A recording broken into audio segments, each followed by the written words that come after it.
Morning, children. Now today we are going to study our last chapter of first term, that is statistics.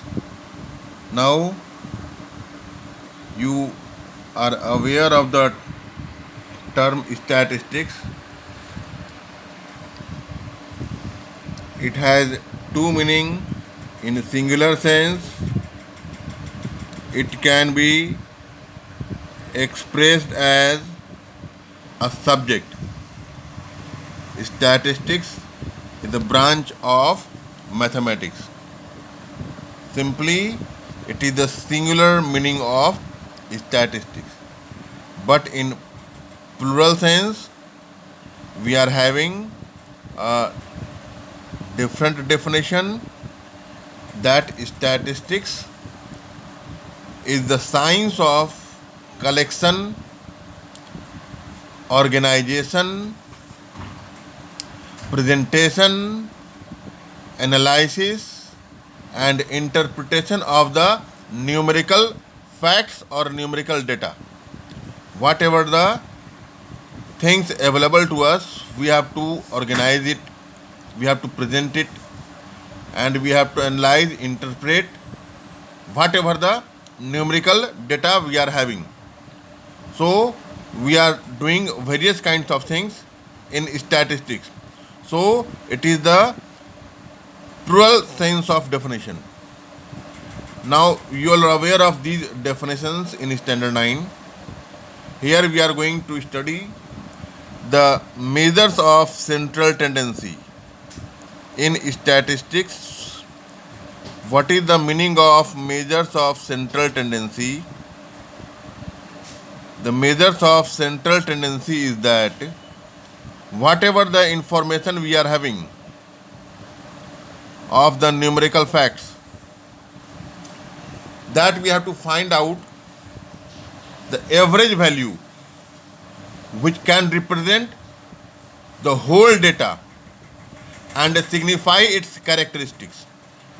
For example, if we say that the average marks of section A is 60%, it means that we are having students of category which are maximum students of average student which obtain approximately 60%. It signifies the whole class. It represents the performance of the whole class. And suppose that I say that section B has the average of 90%. It means that section B is having a very good result and they are students above average. In the same way, if we express the value, the average value of any class, then we can have a rough idea of the performance of the particular class. So it signifies the particular performance of the class. So average is the data which represents whole information and signify its characteristics. That we are going to study for any numerical facts. That is called measures of central tendency. Here we are having measures of central tendency in three ways. For any average, we have to find out the central tendency of the given data.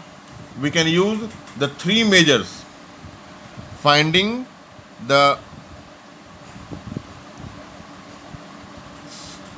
central tendency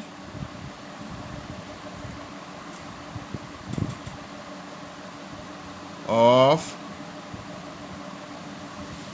any data. We use either of the three method.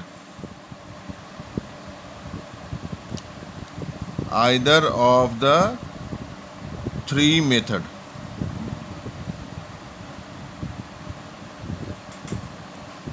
They are mean, median, and mode. Now I will study one by one about all the three measures of central tendency. In standard 10, we have to study all these three measures of central tendency. So we will start with mean. We are having the name of mean is either mean, or you can say that arithmetic mean. It is also called somewhere arithmetic mean. We are having finding mean for first ungrouped data. First we will find the formula to find the value of ungrouped data. Suppose that there is n observation. So how we can find out the mean of n observation? The mean of n observations which are given as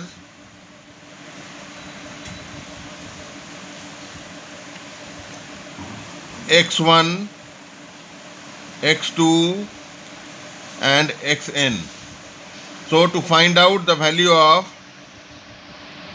mean, that is, it is a symbol to represent mean. Mean is represented as bar over x. It will be represented as the sum of all observations divided by number of observations. Sum of all observations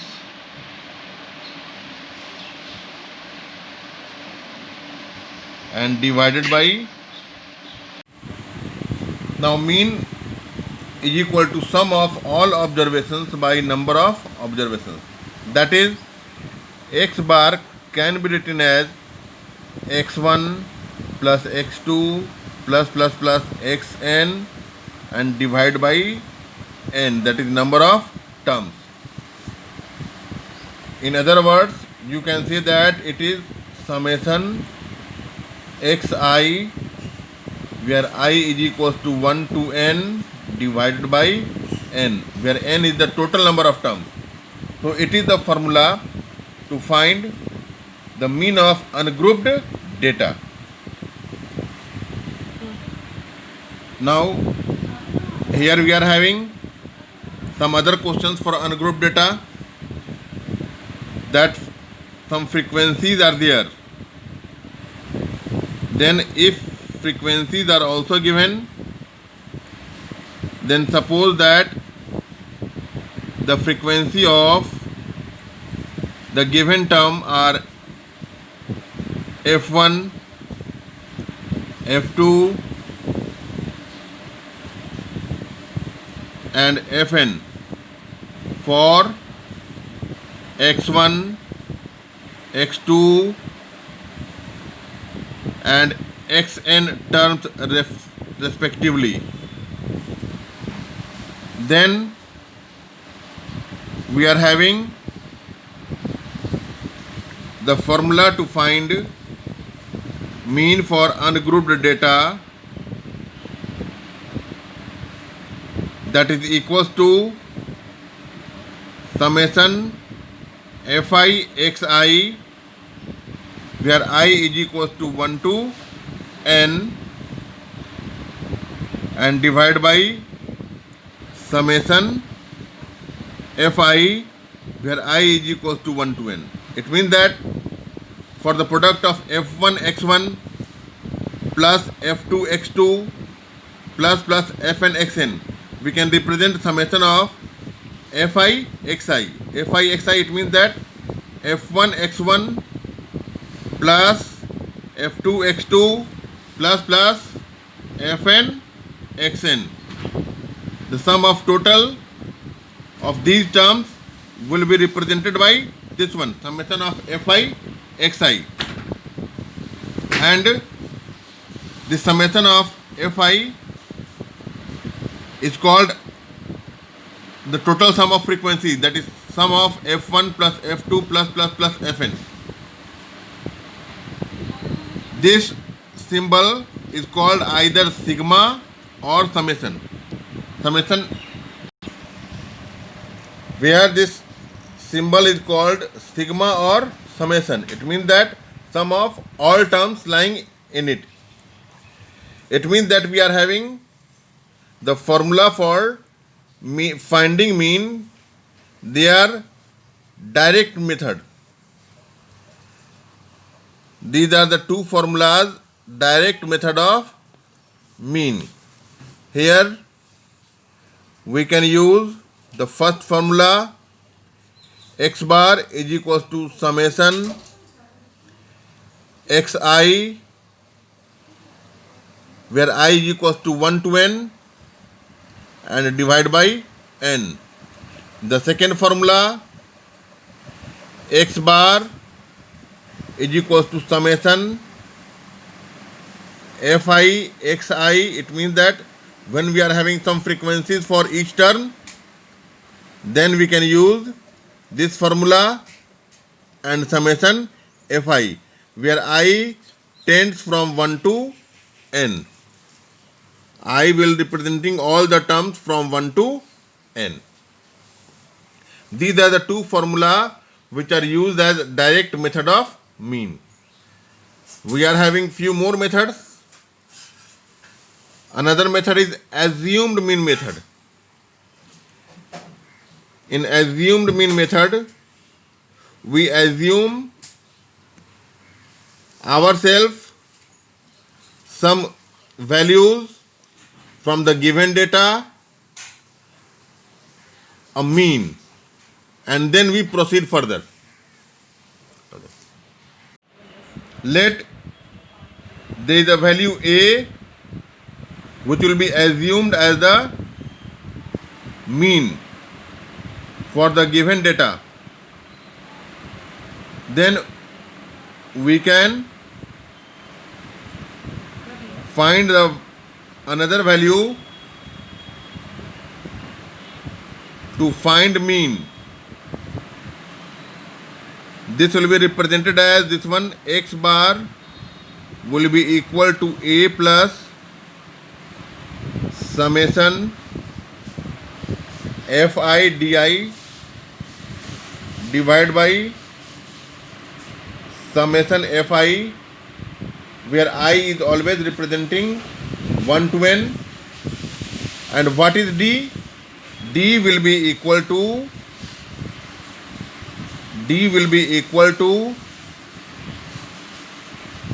difference of xi and assumed mean. When you will use the formula, then the things will be clear to you. First of all, you have to learn this formula, and then when you will apply it, it will be clear to you.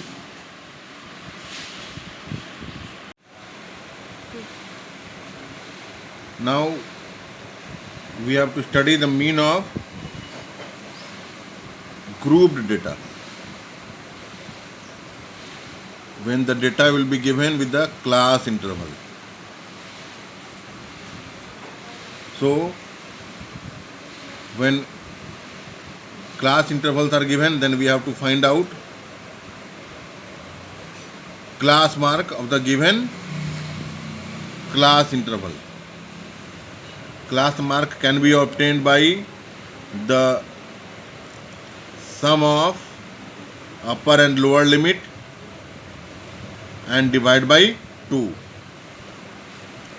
That will be representing x over here. When we are having grouped data, in ungrouped data we are having all the terms representing x. But in case of grouped data, class mark of each class interval will be representing x. And then we are having the formula for let the frequency of the given terms x1, x2,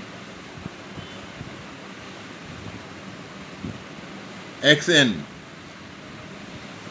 Here f1, f2, fn are the frequencies of the term x1, x2 and xn respectively. Then we have to find out mean. Then mean will be equal to x bar, which will be represented as summation of fi under bracket ai plus bi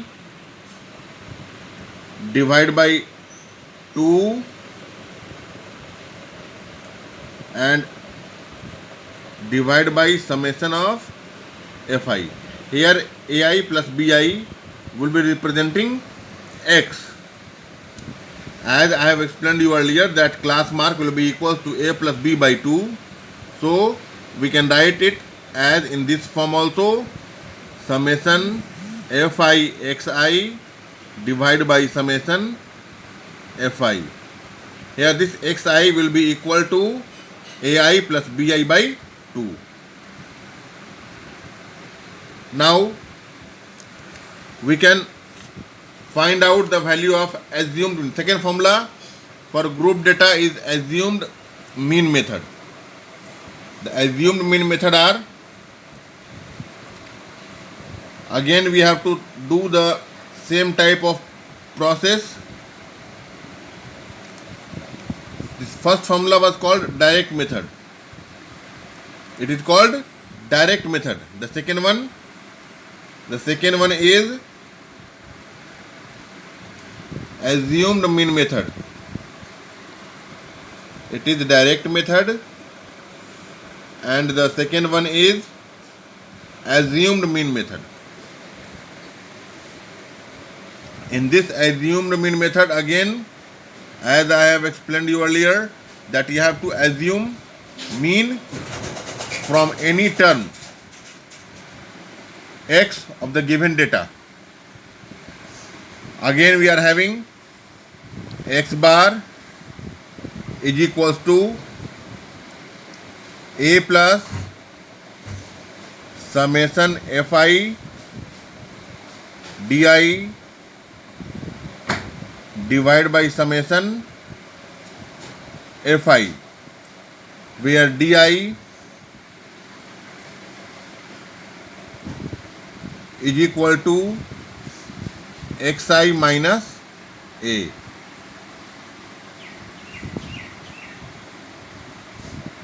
And the third method,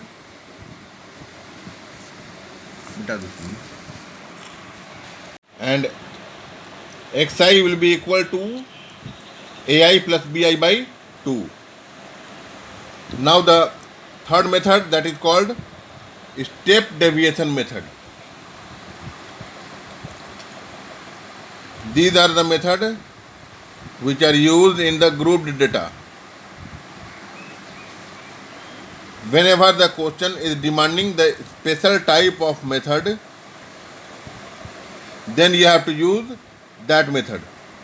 And if it is not demanding the special type of method, then you can use any of the method to solve the question. Here, step deviation method contains various terms.